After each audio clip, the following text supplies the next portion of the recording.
Pagi Gereja Oikos Online. Sebelum Anda melakukan aktivitas lebih lanjut, ikutilah Renungan Pagi hari Senin, Rabu, dan Jumat jam 4.30 pagi di YouTube channel Gereja Oikos Online. Kami sadar Engkau Allah penyelamat kami, Engkau Allah yang hidup di dalam kami Tuhan.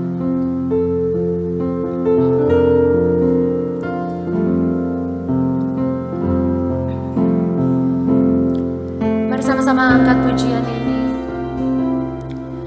Bila hati terasa berat, tak seorang peduli bebanku, ku tanya Yesus, apa yang harus ku buat? Dia berfirman, mari datanglah. Dia selalu pedulikan aku, ku datang Yesus, Ia pikul segala bebanku. Sujud di altarnya, ku bawa hidupku, ku terima anugerahnya, Dia ampuniku dan bebaskanku. Dia ubah hidupku, baharui hatiku, sesuatu terjadi saat datang di altarnya. Sekali lagi dari awal lebih sungguh lagi kita mau katakan, bila hati terasa berat, tak seorang pun mengerti bebanku, ku tanya Yesus, apa yang harus ku buat? Dia berfirman, Dia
pujian penyembahan kami siang ini Tuhan.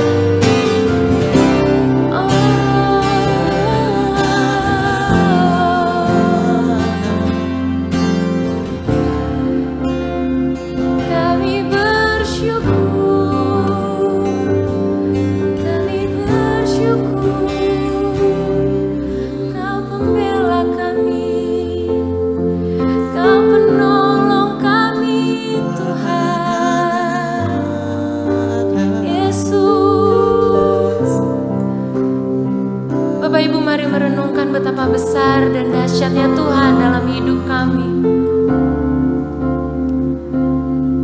Tuhan adalah pembela kami yang satu-satunya. Tuhan, Engkau yang selalu menolong kami sekalipun kami di tengah badai Tuhan. Terima kasih Tuhan untuk segala kebaikan.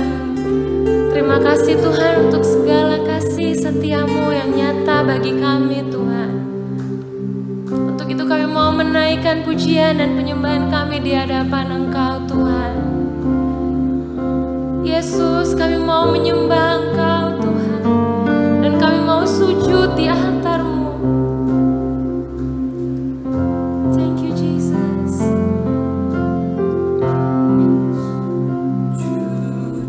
Di altarnya ku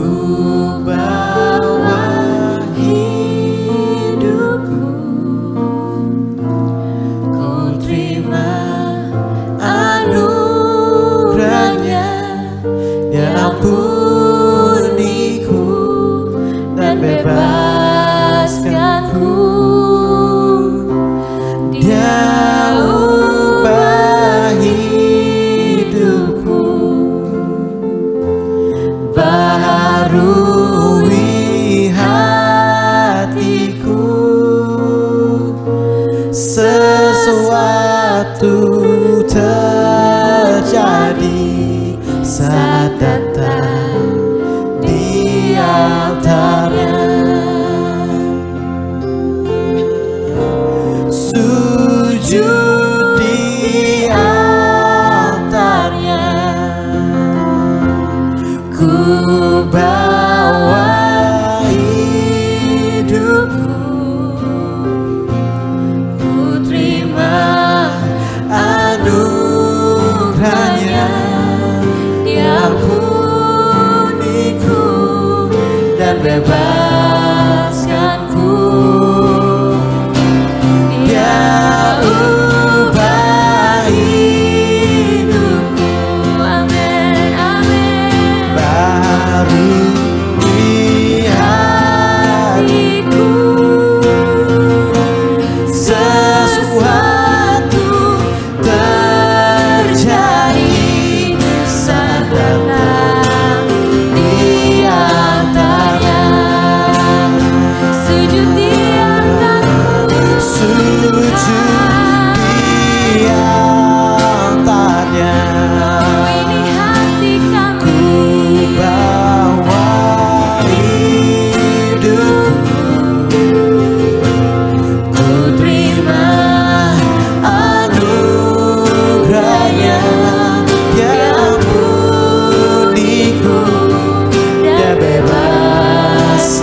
Kesembuhan terjadi, mujizat-Mu Tuhan, mujizat terjadi saat datang di altarnya.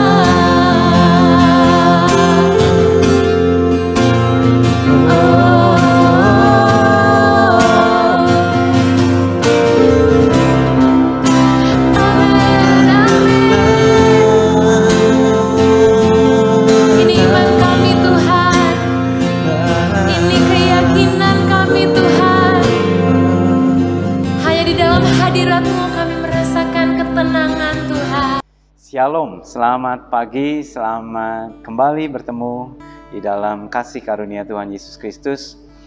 Hari ini kita akan terus belajar mendengarkan firman Tuhan. Kalau sepanjang mulai dari tahun lalu ya, kita sudah belajar tentang perumpamaan Tuhan Yesus atau hal-hal yang Tuhan Yesus katakan dalam bentuk satu perumpamaan atau ibarat ya, atau sesuatu hal sebagai lambang atau simbol. Dan saya rasa kita sudah selesai.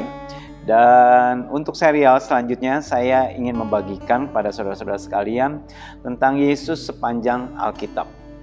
Ya, ada pribadi Yesus dimulai dari kitab Kejadian terus sampai kitab Wahyu. Jadi Yesus tidak hanya ada di kitab Injil Matius, Markus, Lukas, Yohanes, tetapi di sepanjang Alkitab itu ada karakternya Tuhan Yesus, ada pribadinya Tuhan Yesus yang disampaikan. Kita akan lihat di dalam Yohanes 1 ayat 14. Yohanes 1 ayat 14, firman itu telah menjadi manusia dan diam di antara kita, dan kita telah melihat kemuliaannya, yaitu kemuliaan yang diberikan kepadanya sebagai anak tunggal Bapa, penuh kasih karunia dan kebenaran. Yohanes menulis mengatakan bahwa firman itu telah menjadi manusia dan diam di antara kita. Jadi Yohanes berkata bahwa Yesus atau firman Allah telah menjadi manusia. Firman Allah yang dimana Allah telah berfirman dari sepanjang dari kitab Kejadian, dari awal penciptaan, dan sang firman itu telah menjelma menjadi manusia, yaitu Tuhan Yesus Kristus. Nah, kalau kita lihat di ayat 1, Yohanes 1 ayat 1, pada mulanya adalah firman. Firman itu bersama-sama dengan Allah, dan firman itu adalah Allah. Jadi dikatakan pada awalnya ada firman, adalah firman, dan firman berbicara, firman melakukan penciptaan mulai dari penciptaan alam semesta, dan firman itu sudah menjelma menjadi manusia dalam bentuk manusia Tuhan Yesus Kristus. Kok Allah bisa menjelma menjadi manusia? Ya, Allah bisa. Allah Maha Kuasa. Dia bisa melakukan apa yang manusia tidak bisa lakukan. Bukan manusia jadi Allah, tapi Allah yang menjadi manusia. Ya. Dan di sini kita lihat bahwa firman itu telah menjadi manusia. Jadi Tuhan Yesus adalah sang firman. Dari kitab Kejadian, pada waktu Tuhan berkata, pada mulanya adalah firman, maka itu berbicara tentang di awal penciptaan pun Tuhan Yesus sudah ada. Mari kita lihat di dalam kitab Kejadian. Kitab Kejadian ayat 1. Pada mulanya Allah menciptakan langit dan bumi.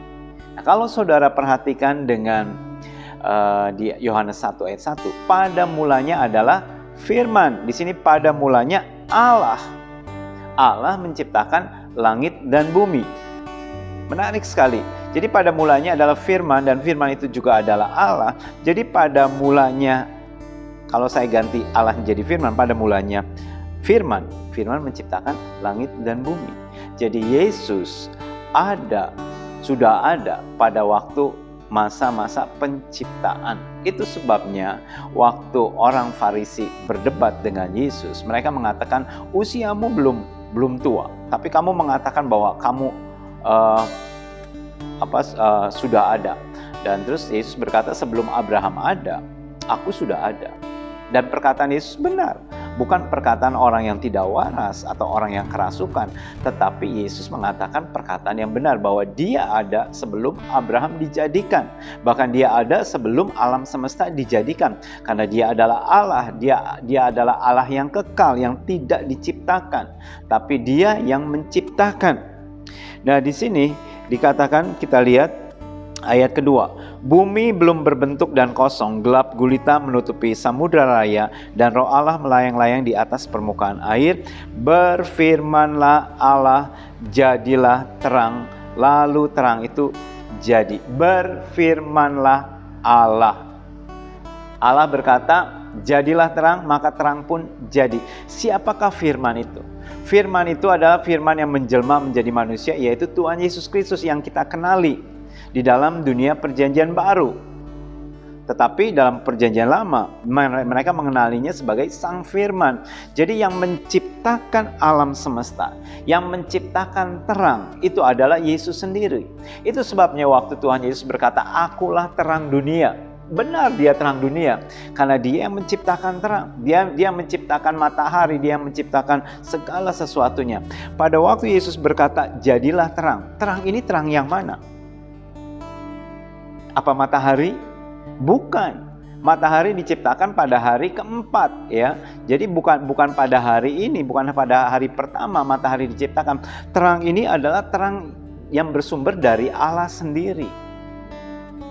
Kalau saudara perhatikan di sini bahwa bumi belum berbentuk dan kosong, gelap gulita menutupi samudera raya. Jadi keadaan bumi saat itu sudah menjadi chaos karena ada pemberontakan iblis atau Lucifer, terjadi pemberontakan sehingga bumi menjadi kacau balau. Pada saat terjadinya kekacauan tersebut, memang tidak diceritakan di antara ayat 1 dan ayat 2 tersebut.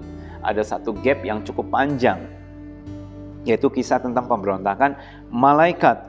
Dan terus kemudian Roh Allah melayang-layang di atas permukaan air dan Tuhan mulai menata kembali bumi yang sudah dirusakkan oleh si jahat.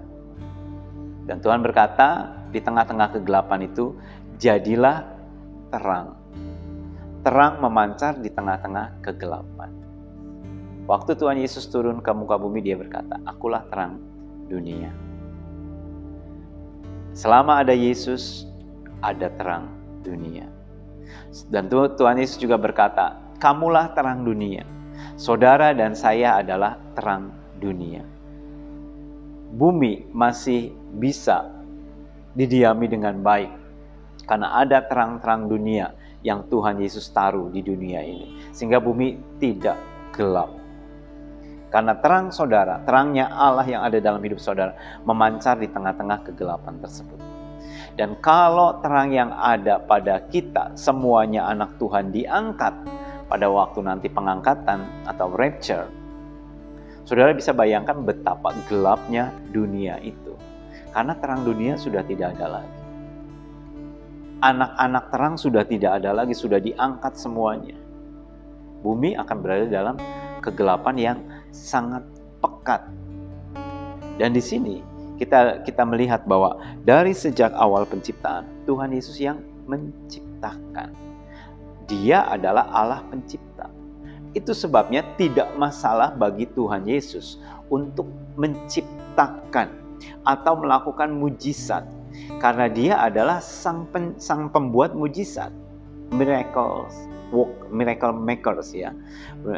Dia pembuat mujizat. Ada orang buta, dari sejak lahir dia buta. Kemungkinan ya karena buta dari lahir, mungkin tidak ada bola matanya, bisa saja seperti itu. Ada yang menafsirkan tidak punya bola mata. Ada yang mungkin matanya memang tidak lihat sama sekali. Dan lantas kemudian Tuhan Yesus menciptakan, mencelikkan mata tersebut. Sehingga mata yang dari sejak kecil tidak pernah melihat, dicelikkan.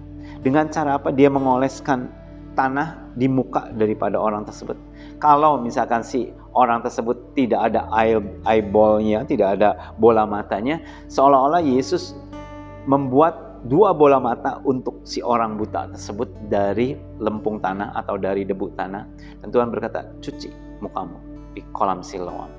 Begitu orang ini mencuci mukanya, lantas orang ini bisa melihat. Dari mana itu bisa terjadi? Karena dia adalah sang pencipta. Dia pembuat mujizat. Kita beruntung, kita berkenalan dengan Yesus. Kita beruntung bahwa Yesus ada di dalam hidup kita. Kita beruntung bahwa Allah pencipta langit dan bumi merendahkan dirinya sedemikian rupa dan diam bersama-sama dengan kita dan tinggal di dalam hidup kita. Karena itu hargai bahwa Yesus itu luar biasa sekali. Dia bukan manusia yang dipakai oleh Allah, dia adalah Allah sendiri yang menjelma menjadi manusia dan diam di antara kita. Berkelana atau berjalan di bumi selama 33 tahun lebih. hidup bersama-sama dengan manusia, hidup bersama-sama dengan murid-muridnya, dan membawa kembali manusia kepada Sang Pencipta atau kepada dirinya. Dan kalau saudara punya pergumulan dalam hidup saudara, punya masalah dalam hidup saudara, selama ada Yesus, ada Sang Pembuat mujizat, masih memungkinkan mujizat itu terjadi dalam hidup kita. 5 roti 2 ikan, Tuhan lipat gandakan menjadi banyak, sebanyak-banyak yang Dia mau. Dan Yesus melakukannya dengan kuasanya. Mengubah air menjadi anggur, menjadi the best wine yang harusnya mengalami proses selama belasan tahun, puluhan tahun untuk menjadi the best wine. Dan Tuhan hanya melakukannya dalam sekejap saja. Dalam hitungan detik, air tawar menjadi the best wine, anggur yang terbaik. Siapa yang bisa melakukan? Belum ada yang bisa melakukan tersebut. Apalagi zaman dahulu dengan cara tradisional yang membutuhkan waktu tahunan, belasan tahun, puluhan tahun. Tapi Yesus bisa memangkas waktu yang sedemikian panjang hanya dalam hitungan detik. Siapa yang bisa melakukan demikian kalau bukan Allah? Dan Yesus adalah Allah sendiri. Lazarus yang mati sudah 4 hari, sudah bau busuk. Hanya dengan satu seruan, Yesus berkata, "Lazarus keluar!" Maka Lazarus yang ada di dalam kubur, dia keluar. Dia bangkit dan dia keluar. Siapa yang bisa memanggil roh orang yang sudah mati, yang sudah 4 hari mati, yang berkuasa untuk memanggil arwah atau memanggil roh tersebut untuk datang kembali ke tubuh Lazarus dan keluar, selain daripada Tuhan sendiri? Setan dikatakan bisa memanggil arwah. Makanya ada para dukun pemanggil arwah pada zamannya Saul. Tetapi kita tahu bahwa itu adalah bukan arwah, bukan roh orang yang mati, tetapi adalah setan yang menyamar menjadi roh orang mati tersebut untuk menipu manusia. Sebab roh orang yang sudah mati tidak diperkenankan oleh Tuhan untuk berhubungan dengan orang yang masih hidup. Ingat cerita tentang orang kaya dan Lazarus. Kedua-duanya mati dan terus orang kaya tersebut berkata kepada Tuhan untuk dia boleh bisa datang bertemu dengan saudara-saudaranya dan memberitahu supaya mereka patuh kepada Tuhan, supaya mereka tidak masuk dalam api siksaan neraka. Dan dikatakan Bapak Abraham berkata, tidak perlu. Sudah ada nabi dan para kesaksian nabi, sehingga kamu tidak perlu datang dan memang tidak diperbolehkan untuk datang. Yesus dengan satu suara, dia mendatangkan atau menghidupkan kembali Lazarus dengan kuasanya. Apa yang menjadi pergumulan saudara pagi hari ini? Ingatlah bahwa Yesus adalah Sang Pencipta. Hari ini kita belajar bahwa Yesus adalah Sang Pencipta. Dia menciptakan alam semesta. Dia yang berkata, jadilah terang. Maka terang pun jadi. Terang yang mana? Terang yang ada di dalam dirinya sendiri. Terang yang dapat bersinar dalam kegelapan. Dan kegelapan tidak dapat menguasainya. Karena terang ini adalah terang yang luar biasa. Itu sebabnya kita disebut anak-anak terang, kerajaan terang. Amin. Tuhan Yesus memberkati saudara sekalian.